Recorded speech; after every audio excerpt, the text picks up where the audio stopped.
Shalom Ubracha, Mishnah Tet, la 9e Mishnah du 3e Pérek. La Mishnah nous enseigne le cas suivant, Shor Shave Mané, Shenagar Shor Shave Mataim, Venanevela Yafeklu.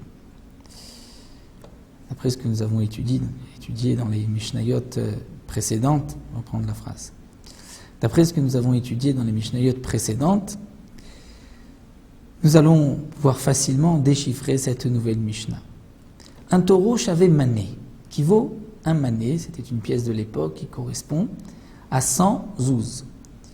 Chez Nagar Shor Shave Mataim, lui le taureau qui vaut un mané, c'est-à-dire 100 zouz, a encore né un taureau qui vaut 200 zouz. Vena Nevela Yafeklu. Et la bête qui est morte ne vaut plus rien. Donc le dégât causé par ce taureau est un dégât de 200 zouz. Lui ne vaut que 100 zouz, mais il a endommagé pour l'équivalent de 200 zouz. Et comme nous l'avons vu déjà auparavant, un taureau tam qui encorne pour la première fois ou les 3 premières fois ne paye que la moitié du dégât. Un taureau mouad averti payera le dégât tout entier. Mais il y a aussi une autre différence que nous avons vue, c'est que le taureau mouad averti payera le dégât tout entier, nous l'avons vu mina alia, c'est-à-dire que le propriétaire payera minalia du meilleur de son argent, de ses terrains, alors que pour un taureau tam qui a encore né pour la première, la deuxième ou la 3e fois, on ne pourra pas exiger du propriétaire de ce taureau plus que le prix du taureau lui-même. Il paye migoufo de son corps du taureau lui-même.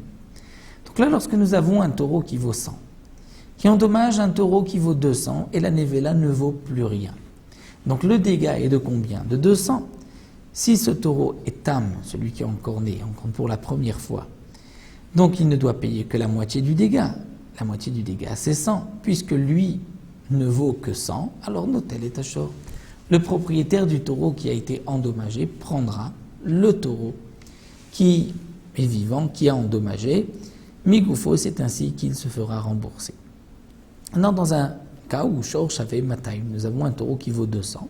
Chez Nagar Shor Shave Mataim, et ce taureau a encore né un autre taureau qui vaut 200, Venanevela Yafeklu, et la bête morte ne vaut rien non plus. Donc le taureau qui vaut 200 a encore né un taureau qui vaut 200, donc le dégât était de 200 puisque la nevela ne vaut plus rien. Puisque le dégât est de 200 et que le taureau qui est encore né est tam, il ne payera que la moitié, que 100. Lui vaut 200. Comment va-t-on faire? Amar Rabbi Meir, Alzer Nehemar, Rabbi Meir dit sur ce cas-là, le pasuk nous a dit dans la paracha de Mishpatim, là où la Torah nous parle du taureau tam qui est encore né, la Torah nous dit on vendra le taureau vivant et ils partageront le prix de ce taureau. Donc Rabbi Meir nous dit puisque le taureau vivant vaut 200, on va le vendre et les deux partageront le taureau. De cette manière, celui qui a été endommagé recevra 100 puisque c'est le montant qu'il devait recevoir. Amarlo, Rabbi Yehuda dit à Rabbi Meir, Vechen halacha, c'est vrai que dans ce cas-là, tu as raison, c'est la halacha.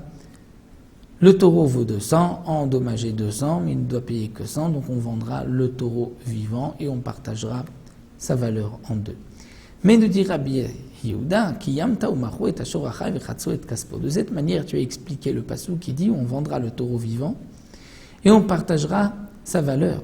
Velo ki yamta, mais il y a une suite dans ce passage, c'est marqué Vegam et Amet Yechetsun, que le taureau mort aussi, Yechetsun, on le partagera.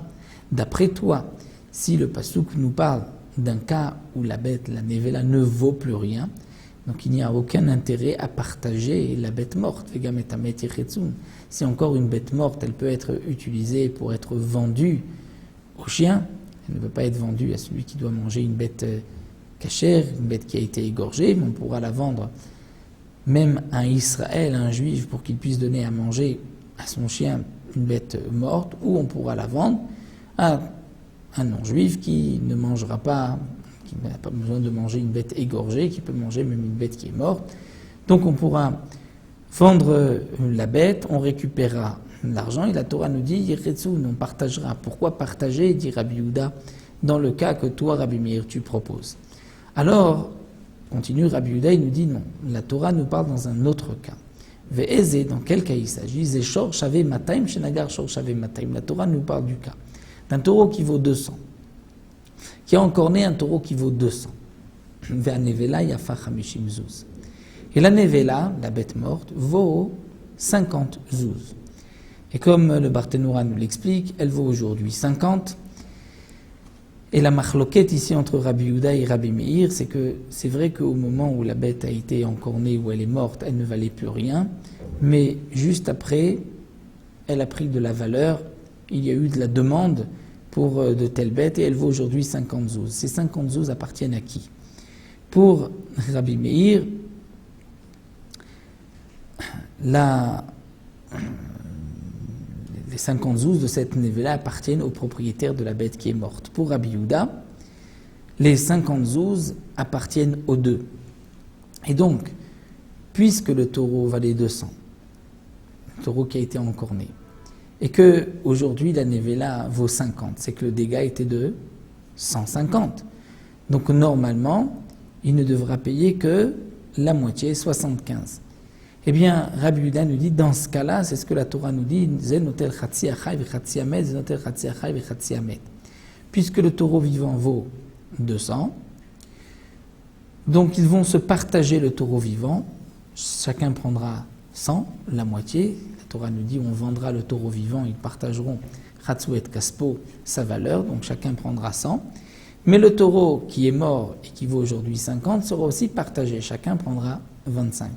Donc en fin de compte, le propriétaire du taureau qui est encore né, qui lui n'a récupéré de son taureau que 100, il avait donné de son taureau 100, récupère maintenant 25, donc il a payé en tout 75, qui est le prix la moitié du dégât qui a été causé, et celui qui a été endommagé a reçu 75, puisqu'il a reçu d'abord 100, mais ensuite il a donné la moitié de sa nevela à 25, donc il a reçu 75. Donc de cette manière, nous dit Rabbi Yehuda, on peut expliquer le passouk, la Torah qui nous dit on partagera et le taureau vivant et le taureau mort. Donc c'est dans ce cas-là où la nevela, la bête morte, a pris de la valeur après qu'elle est morte. Parce que dans le cas, aussi bien d'après Rabbi Meir que Rabbi Yehuda, où un taureau qui vaut 200 a encore né un taureau qui vaut aussi 200 et l'autre taureau qui vaut 200 aujourd'hui ne vaut plus que 50 au moment où la bête est morte, cette partie, les 50, n'appartiennent qu'au propriétaire de la bête qui a été endommagée.